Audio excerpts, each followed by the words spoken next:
ڈالروں کی اب یلغار. اب یہاں پر امریکی سرمایہ، وہ ڈالر چاہے مشرق سے آئے چاہے مغرب سے آئے، وہ یہودیوں کا اعلی کار ہے.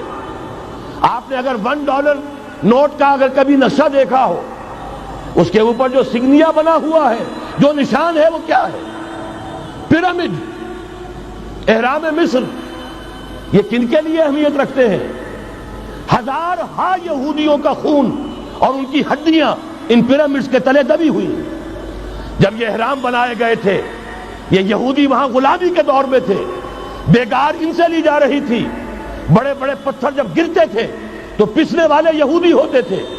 یہ ان کی اپنی جیسے ہولوکاسٹ، جیسے انہوں نے اس کو اپنا سمبل بنایا ہوا ہے، اسی طریقے سے پیرامڈ، مصر کا پیرامڈ، یہ گویا کہ ان کے اس زوال کا ایک نشان ہے. اور اس پر ایک آنکھ بنی ہوئی ہے، ایک آنکھ، کان دجال کی آنکھ، وہ دیکھ رہی ہے. عجیب ہے یہ سمبل.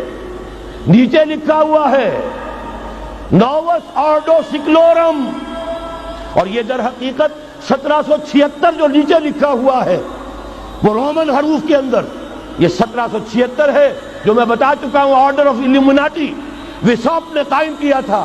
عام دنیا یہ سمجھتی ہے کہ شاید یہ امریکہ کا یوم آزادی ہے، سن آزادی ہے. 1 مئی اس آرڈر آف الومناٹی کی تاسیس 1 مئی کو ہوئی ہے. یہ 1 مئی جو منایا جاتا ہے، دھوکہ یہ دیا گیا ہے کہ یہ شکاگو کے جو مزدور ہیں ان کی یادگار ہے. حقیقت میں یہ 1 مئی اور 1776 آرڈر آف دی الومناٹی کی تاسیس کی تاریخ. ڈالر میرے اس دیش کو ناپاک نہ کرنا. اور میں تو انہیں داد دیتا ہوں، جو کچھ انہوں نے، شاعر کہتے ہیں اس کو جو صاحب شعور ہے، اس صاحب شعور نے جو مشاہدہ کیا ہے کہ ڈالر آئے گا تو کیا آئے گا ہمارے ہاں. میری تو فکر کے اندر رچ بس گیا ہے. پاکستان کے بارے میں جب کہا تھا، اے آندھیو سنبھل کے چلو اس دیار میں، امید کے چراغ جلائے ہوئے ہیں ہم. ہماری امیدوں کے چراغ ہے یہ. اسلام کا گہوارہ بننے والی ملک ہے یہ. اس کو ہم نے قائم کیا تھا اسلام کے لیے.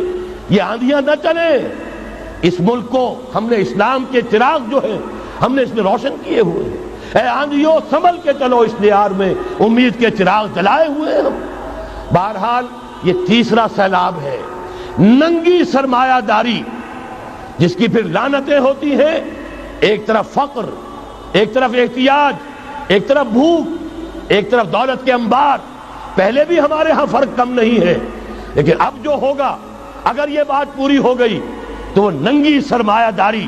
اور سرمایہ داری ہی در حقیقت یہود کا سب سے بڑا ہتھ کنڈا ہے. یہ بینکنگ کا نظام، یہ سارا کا سارا سودی نظام، یہ IMF، یہ ورلڈ بینک، یہی تو ان کے سب سے بڑے ادارے ہیں. تو واقعہ یہ ہے کہ 3 طرف سے ہم پر حملہ ہو رہا ہے. اور یہ سود کے بارے میں کیا کہا تھا اقبال نے؟ از ربا آخر چمی زائد فتن. اس سود کے ام الخبائث کے پیٹ سے سوائے فتنوں کے اور کیا برآمد ہو سکتا ہے؟ کس نہ داند لذت قرض حسن. کسی کو قرض حسنہ کی لذت یاد نہیں رہی. بغیر سود کے قرض دو. تمہارے پاس فاضل رکھا ہوا ہے، کسی بھائی کو دو کہ وہ اپنی معاشی گاڑی کا پہیہ چلا لے، پھر اصل واپس لے لینا. اگر اتنی ہمت نہیں ہے کہ ان تصدقوا فهو خیر لکم، صدقہ ہی کر دو تو سب سے اچھا ہے. دے ہی ڈالو اپنا فاضل سرمایہ. یسألونک ماذا ينفقون قل العفو، مت رکھو اپنے پاس، یہ گندگی ہے. لیکن اگر بڑے ہی کم ہمت ہو تو کم سے کم قرض حسنہ دو، اپنی اصل رقم واپس لینا. کس نہ دانت لذت قرض حسن. از ربا جاں تیرا دل چوں خشت و سنگ. اس لیے کہ سود کے ذریعے سے انسان کے اندر تاریکی پھیل جاتی ہے. دل جو ہے اینٹ کے مانند، پتھر کے مانند سخت ہو جاتا ہے، کٹھور. ثم قست قلوبکم فہی کالحجارۃ او اشد قسوۃ.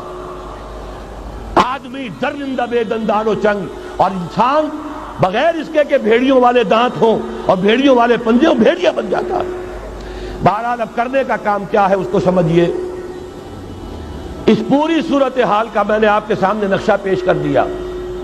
ایک طرف مغرب سے نیو ورلڈ آرڈر، جو جیو ورلڈ آرڈر ہے، اس وقت کی سپریم پاور آن ارتھ، امریکہ کی سرپرستی میں بڑی تیزی کے ساتھ حملہ آور ہے. دوسری طرف وَمَكَرُوا وَمَكَرَ اللَّهُ وَاللَّهُ خَيْرُ الْمَاكِرِينَ۔ اللہ کو پامردی مومن پہ بھروسہ، ابلیس کو یورپ کی مشینوں کا سہارا۔